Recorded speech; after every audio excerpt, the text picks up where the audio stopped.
Omulungi atulaba nkukulisayo nnyo okuva mu kumulamu okotuyingidde ekitundu ekyokubiri we twawunzikiridde nga Bishop n'omukyala n'omwana owaabwe ow'emyezi 3 bali Kalangala bagenze kukola buweereza. Ovaayo ddi? Nvaayo omwaka 1999. Kyewuunyisa nti mu kukkiriza okugenda okuweereza mu bizinga by'Essese mikwano gyaffe abamanya ku kigambo ekyo bagamba mwe bwe muba mubala emyaka egitandikirwako mubale 15 okuvaayo si kuvaayo kwe tuba tutandikira nti okutandika okulowooza nti mulagibwayo ensonga omwalo effe gwe twaddira mu bigere yali abaddeyo emyaka 10 ng'atusingako ku myaka nga ne bwe tuba n'enkiiko z'obulabizi ye tetumulabangako so tugenda n'okukyusaganya naye n'obuweza tetumumanyi kaakati ekyokubiri engeri abalala gye batagenzeeyo kati nti omulabizi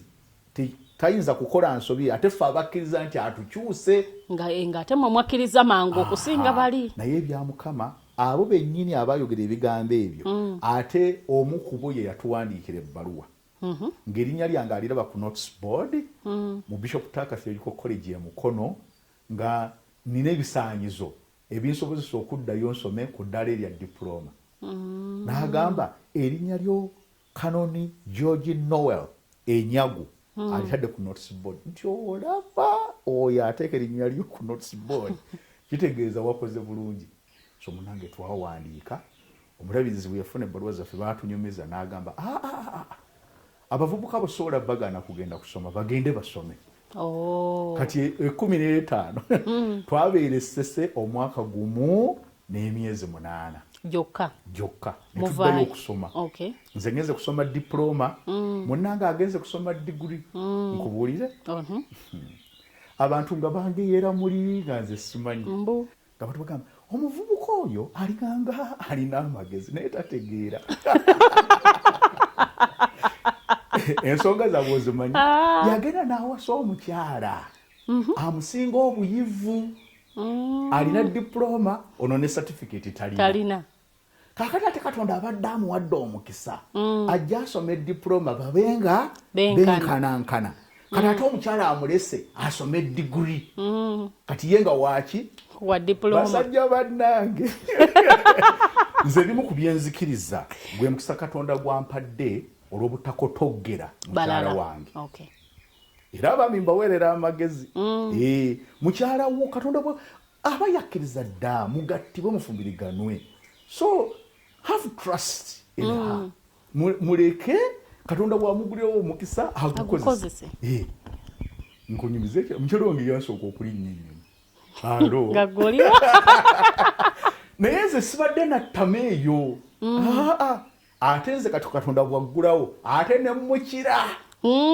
n'abalagumu ebirira nange birimu nga seppulingi bw'onooginyigiriza naye bw'ogitaba oti bwebuuka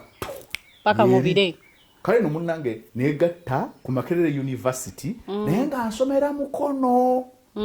ne bannange abalala no branch yali kati kiba kiri affiliated. Bishop Taka was affiliated to Makerere University. Era mu mwaka 95 olwonsomye Mukono emyaka 5 omukyala aliwa omukyala naye anti naye tusoma ekiri awo abantu batugamba naye kati wakiri omu kumwe ali badde akola omulala bwasoma tulina abaana babiri mubeerawo mutya baatuwa ennyumba maka ate tuli basomi batuwa emmere naye n'obulabirizi nga butuwaayo allowance boom n'abaana bano betulina nabo bawaayo batuwa ne book grant ebiseera ebyo byali bya relief tufuna World Food Program batuleetera emmere y'omu mikebe n'ebifaanana bwe bityo naye naffe tulima tulina ennimiro ne tulima emmere nga si kizibu kyaffe. Naye okumusinkana ndooza kwobuuza nti okubeera nga tubeera ab'omukwano awo tusinkana na Mugongo Uganda Matters Seminary Mukama nange bwe yampi tugenda okusoma obuweereza. That was already 1985 kati ne tusinkana naye nga mukwano gwange alina ekirabo eky'okuyimba akuba accordion nange nno nyimba kaakati twabeeranga ne mukwaya ya seminary ate ngera bwe tubeera mu kusinza okwokumakya oba okwakawungeezi kuba mu seminary musaba kumakya ate n'akawungeezi era muweereza mu mpalo kati nga tutegeka specials zaffe nga nyimba naye nga tusanyuka so nga tulina bingi ebitugatta awamu kale nno oluvannyumako yambulira nti agala kubeera mukwano gwange owannamaddala naye nze namubuuza nemubuuza nti oyagala kunjagala onjagala kwagala kwangeri ki ambuulize kubanga si lwe lunaku olwayisosa okuwulira nti omulenzi agambye nti nkwagala nanjagala ki nange teyanyonyola nnyo naye kyenzijukira yalina akajegere oba kakyeyine n'akanteekako ku ngalo eno bw'ati kiringa yaddamu nti oba njagala nkuwase empeta naye oluvannyuma era n'akyogera nti njagala nkwagala obeere mukyala wange nkuwase empeta tubeere ffenna sooka ompeeko katini nnyo ku experience y'ennyonyi owulira otya kugenda nawuliranga emboozi nyingi nnyo ezinyumizibwa simanyi bwebesituka naye zimunne nawulira nga tugenze okujjako ngekka awo oluusi naye ne bwe twali tuli mu biro eyo waliwo olumu lwegirawo omulundi gumuwetiza okisinziira oba turbulence oba nebifaanana bwe bityo nowulira nga ne bannaabalawe muli mu nyonyi enzukirako olumu akaana nga kakuba endulu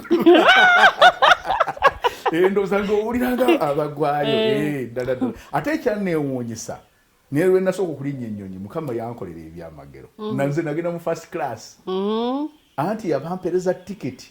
balwawo bayoza electronically kakati ngene ebifo birala byajjudde dda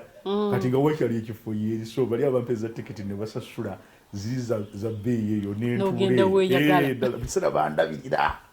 bajja ne bakeberako omukomawo kakati nkomawo neza mu kibiina ky'abavubuka olwo tuvudde emukono we nakolera enamirembe mukyala wange yali aweerereza mu Gayaza high school kubanga ye mukyala omubereberye omuddugavu awamu ne mukyala Ruth Nvumetta Kavuma okukulembera essomero lya Gayaza high school nga baddugavu olw'abazungu bavaamu naye mukyala wange nga simusomesa mutendeke kati ab'essomero bagamba twagala chaplain ng'ateera musomesa by profession kati era olaba n'ekyo mukyala wange yansuzaako nze nkyasoma ku weekend zingera n'ensula ebyabaami abasinga bebateganya tebibakolera kati nabaki sebo wuli olina mulamba kakati mukyala wange n'agenda enkozi okusoma obusomesa kati ennyumba ne tugivaamu kati nze nenzira enamirembe ku Lutikko ndi n'abaana ate mukyala wange kati olwo yajja ku weekends okusooka byonna twebaza Katonda yatuwa ebirabo eby'abaana abo abataano naye mu kisa kye Mukama n'atuyigiriza naffe okubalera nga tukwatira wamu mukwano gwange ng'alera abaana abasitula abanaaza kwegamba nga nnyambako ku mirimu gyonna ate ejjukira nti olwo nange ndi muweereza ne bwe nabeera nga ndi muzito nga ayimirawo ekiseera ekimu ye n'aweereza mu kifo kyange nannyamba naye kusaba maka okubeera ekyokulabirako okwenenya ate n'abaana bwe basobezza nabo bagamba nsaba mu nsonyiwe tekikujjako kubeera maama awo wennyini katono nnyo ku baana abaami abamu obanga abase singa omulekera abaana nze nno kankulire ne wali nga tusoma nga bwe nagambye mukyala wange we twavangamu ku ssaawa 7 kubanga ffe engeri gye tuli bafumbo nga tetulya nnyo mu dining nga twefumbira naye yaba ateekateeka ebyekyemisana nze nga njoza nappi z'omwana waffe kati ye mukyala Nsubuga Maria Allen Ntongo Nsubuga akola mu mifa era engalo zange zino zafuna fungal infection ffe mu kiseera ekyo tetwalina diapers oba bino ebirala abaana bye babambaza kati naye waliwo omuliraanwa waffe mbeebaza nnyo omwawule kati yagenda okubeera ne mukama waffe Jackson Kasozi ne mukyala we yali college nurse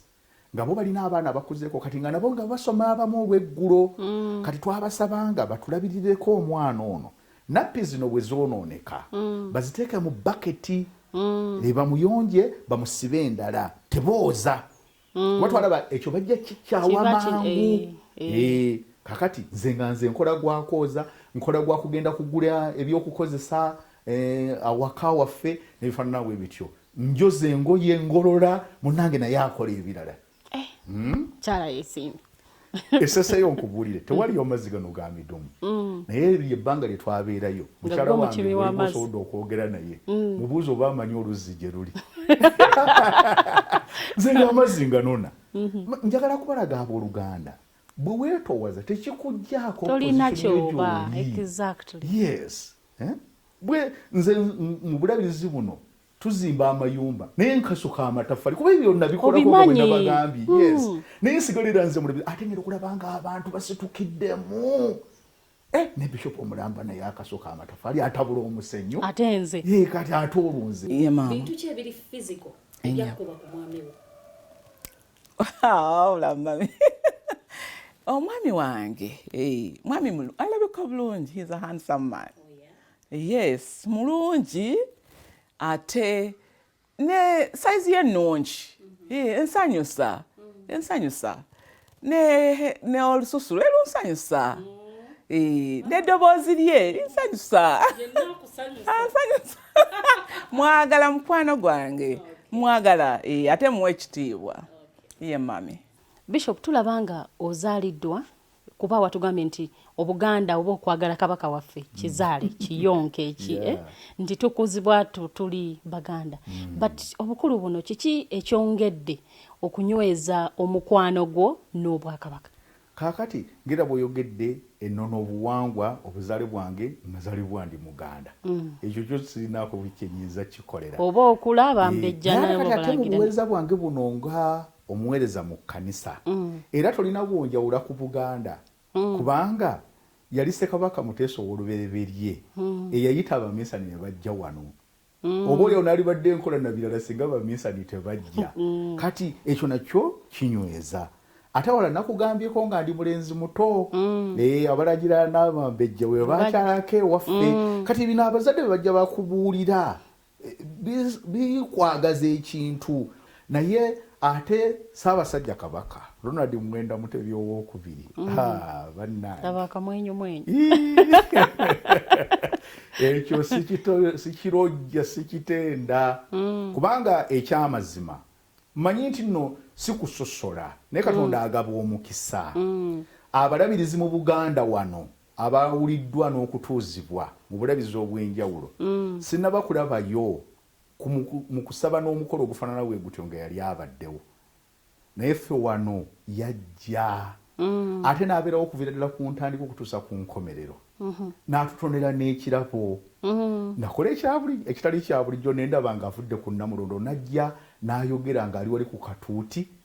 ekyo ekigambo kikulu nnyo abaana baffe n'abalamusaako kinoomu n'abagenyi baffe okuva e Mombasa ekyo kyali kikulu ekigambo ekyokubiri kwe kumpa omukisa okugenda e Bungereza nengatta mutoowe abasinga obungi omulagiriro tebamumanyi Habert Kateregga